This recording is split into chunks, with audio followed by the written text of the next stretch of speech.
Now, pontoon boats were said to be officially invented in 1951 by a man named Ambrose Weers.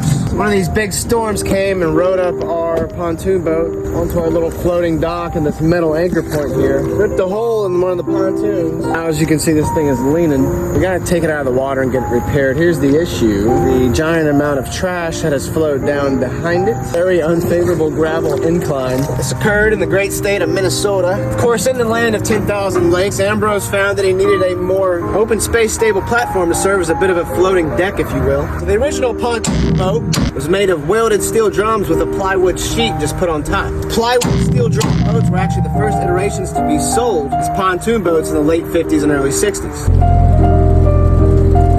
That's a smooth operator right there. Now, I'm unsure if Ambrose happened to be a Chinese historian. Pontoon boats were historically documented as having been used as far back as the 11th century in the Zhou dynasty, where they were used to be able to transport troops across rivers and bodies of water.